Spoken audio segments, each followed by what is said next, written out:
Welcome to my educational channel. আজ আমরা একটু ফর্ম ফিল আপ করবো। ডিবিটি লিঙ্ক ক্রিয়েট করব। এই ডিবিটি লিঙ্ক কি? ডিবিটি লিঙ্ক হচ্ছে পশ্চিমবঙ্গ সরকারের আসন্ন যেসব প্রকল্পগুলো আছে, যুবসাথী প্রকল্প, লক্ষ্মীর ভান্ডার প্রকল্পটা কনভার্ট হয়ে অন্নপূর্ণা ভান্ডার হয়েছে। সেসব প্রকল্পগুলো আমরা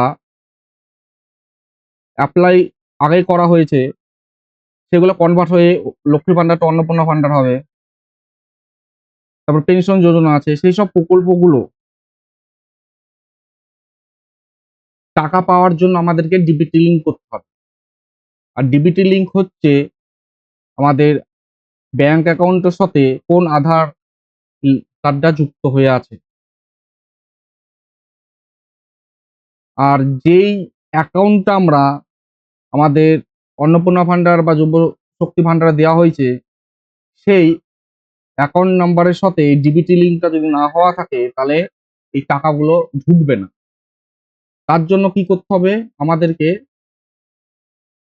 এনপিসিআই সাইটে আসতে হবে। সেই সাইটে এসে চেক করতে হবে আমাদের আধার লিঙ্ক মানে ডিবিটি লিঙ্ক করা আছে কিনা। এনপিসিআই এনপিসিআই সাইট ওপেন করতে হবে। ওপেন করে দিচ্ছি এনপিসিআই সাইট। করার পরে এখানে কাস্টমার বলে অপশনে আসতে হবে। দেখতে পাবে তোমরা গত দুদিন ধরে এই সাইটটা বিশাল ক্রাশ করছিল, ল্যাগ করছিল। হ্যাঁ, বর্তমানে সাইটটা আবার ঠিকঠাক কাজ করা শুরু করেছে। হয় এই ডিবিটি লিঙ্কটা ব্যাংকে গিয়ে করে আসতে হবে, নয় অনলাইনে করতে হবে। অনলাইনে তারাই করতে হবে যাদের আধার কার্ডের সাথে মোবাইল নাম্বারটা যুক্ত আছে। আধার কার্ডের সাথে মোবাইল নাম্বারটা যুক্ত করে এটা করতে হবে। তাহলে কাস্টমারে আসতে হবে। কাস্টমারে আসার পর এখানটায় ভারত আধার সিডিং এনেবেল আসতে হবে। আসার পরে welcome to Bharat Aadhaar seeding enable. এখানে দেখো বাঁ সাইডে লেখা আছে home, Aadhaar seeding, deseeding, account details, Aadhaar mapping data. ফার্স্টে কি করতে হবে? আমাদের আধার ম্যাপিং ডেটাসে ক্লিক করতে হবে। এর মাধ্যমে আমরা জানতে পারবো আমাদের অ্যাকাউন্টটা ডিবিটি লিঙ্ক করা আছে কিনা। আধার ম্যাপ ডেটাসে টাচ করবো। টাচ করার পর এখানটায় তোমাদের আধার নাম্বারটা দিতে হবে। এখানে ক্যাপচার কোড আছে, ক্যাপচার কোডটা এখানে বসাতে হবে। এখানে মনে রাখবে আধার কার্ডের সাথে মোবাইল নম্বরটা যুক্ত থাকবে, সেই মোবাইল নাম্বারে একটা ওটিপি যাবে, নয়তো দেখাবে না। তাহলে আমরা কি করবো? এখানে আমার আধার নাম্বারটা আমি আমার আধার নাম্বারটা দিয়ে দেখাচ্ছি তোমাদেরকে।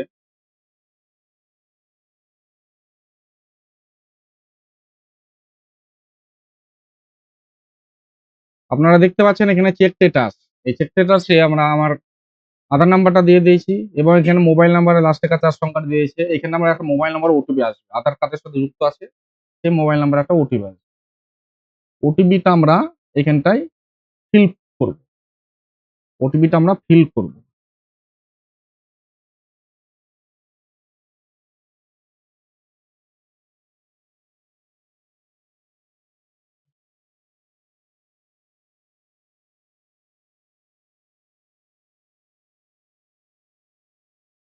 ওটিপিটা এখানে দেখতে পারুন, আমরা ওটিপিটা দিয়ে দিয়েছি। ওটিপি দিয়ে দিয়েছি, তো এখানটায় দেখাচ্ছে যে আধার ম্যাপ স্ট্যাটাসে কি দেখাচ্ছে দেখুন।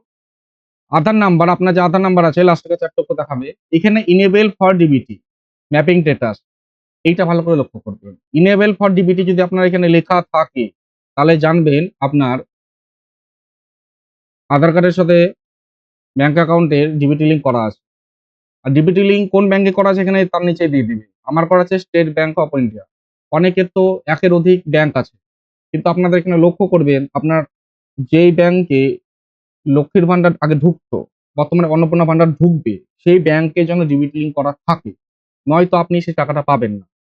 আপনার যদি আরো দুটো ব্যাংক থাকে এক্সট্রা, তাহলে আপনি সেটাকে চেঞ্জ করে যে ব্যাংকে আপনার লক্ষ্মীর ভান্ডার অন্নপূর্ণা ভান্ডার আগে লক্ষ্মীর ভান্ডার আগে ঢুকতো, অন্নপূর্ণা ভান্ডার ঢুকবে, সেই ব্যাংকটা এখানে ডিবিটি লিঙ্ক কত আগে করা আছে তার আমরা এখানটাই ডিটেলসও দিয়ে দিয়েছি।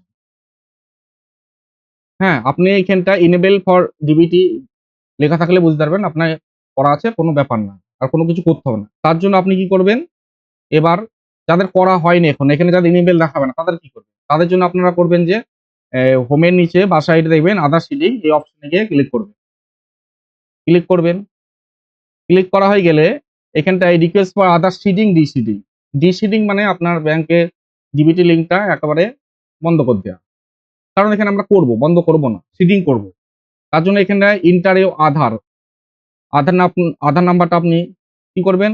বসাবেন সিডিং করার জন্য। এখানটায় একটা অপশন আছে সিডিং অপশন, সিডিং অপশনে টাচ করবেন। এখানে দেখুন সিডিং টাইপ আছে ফেস সিডিং। আপনি যদি লিঙ্ক করা না থাকে একেবারে, তাহলে এখানে ফেস সিডিংসে ক্লিক করবেন। দেখা গেল আপনার একই ব্যাংকে দুটো অ্যাকাউন্ট আছে, যে কোনো একটাই আপনি যেটাই টাকা পান সেটা করা নাই, অন্যটা ডিবিটি লিঙ্ক করা আছে, তাহলে এখানে মুভমেন্ট করতে পারবে same bank with another account. আরেকটা অপশন আছে movement from one bank to another bank. One bank to another bank, আপনার ধরুন করা আছে ডিবিটি লিঙ্ক পাঞ্জাব ন্যাশনাল ব্যাংকে, কিন্তু আপনি টাকা পান এসবিআই ব্যাংকে, তাহলে আপনাকে এসবিআই ব্যাংকে ডিবিটি লিঙ্কটা করতে হবে। তার জন্য কি করতে হবে? Movement from one bank to another bank. Punjab national bank থেকে আপনি এসবিআই ব্যাংকে ডিবিটি লিঙ্ক করছেন, তার জন্য মুভমেন্টে ক্লিক করতে হবে। দেখেন তাই এখানে আধার নাম্বারটা দিয়েছেন, এখানে সিলেক্ট ব্যাংকে আপনি যে ব্যাংকে ডিবিটি লিঙ্ক করবেন সেই ব্যাংকে এখানটাই অপশন চলে আসবে। SBI, state bank of India সব আছে, bank of Baroda, bank of India, bank of Maharashtra, হ্যাঁ, তারপরে স্টেট ব্যাংক অফ ইন্ডিয়া, সব কটা ব্যাংকে থাকবে, ঠিক আছে? কারণ আমার আহ, সব ব্যাংক কটা থাকবে, আপনি যে ব্যাংকে করবেন সেই ব্যাংকে এখানটা আপনি সেটা টাচ করবেন, ঠিক আছে? টাচ করা যতক্ষণ হয়ে যাবে আপনার, তখন কি করবেন আপনি? এখানে অ্যাকাউন্ট নাম্বারটা এন্টার করবেন। অ্যাকাউন্ট নাম্বার এন্টার করার পর আবার দুবার অ্যাকাউন্ট নাম্বার এন্টার করবেন। কনফার্ম অ্যাকাউন্ট নাম্বার করাই যাবে, দেখেন একটা ক্লিক করবেন, রাইট ক্লিক করার পর এখানটায় ক্যাপচার কোড আছে, ক্যাপচার কোডটা আপনি বসিয়ে দেবেন। বসিয়ে দেওয়ার পর আপনি সাবমিট করবেন। কি করবেন? সাবমিট করবেন। সাবমিট করলে আপনার মোবাইল নাম্বার আধার লিঙ্কের সাথে যুক্ত আছে, সেইখানটায় একটা ওটিপি আসবে, ওটিপিটা এখানটায় বসিয়ে দিবেন, জাস্ট হয়ে যাবে। খুব সুন্দর। আপনাদের ব্যাংকে লাইন দিতে হবে না, অনলাইনের মাধ্যমে করতে পারবে যদি আপনার আধার কার্ডের সাথে ব্যাংক মোবাইল নাম্বার যুক্ত থাকে। এভাবে আপনারা করতে পারবেন। এই করার পরে এখানটায় আধার ম্যাপিং ডিটেলসে একবার চেক করে নেবেন, আপনার আধার নাম্বার দিয়ে ক্যাপচার কোড বসাবেন, ঠিক আছে? তাহলে হয়ে যাবে। আশা করি এই ভিডিওটা আপনারা দেখে একটু উপকৃত হবে, কারণ আপনারা অবশ্যই এটা করে নেবেন। আর ব্যাংকে প্রচন্ড ভিড়, অনলাইনে বিশাল চাপ পড়ছে, তাই বিশেষ করে সকালবেলার দিকে নয়তো একেবারে রাত্রি ৯টার পর চেষ্টা করবেন। বর্তমানে তো লিঙ্ক সার্ভার তো ঠিক করে দিয়েছে, হ্যাঁ? সকলকে ধন্যবাদ এতক্ষণ ভিডিওটা দেখার জন্য।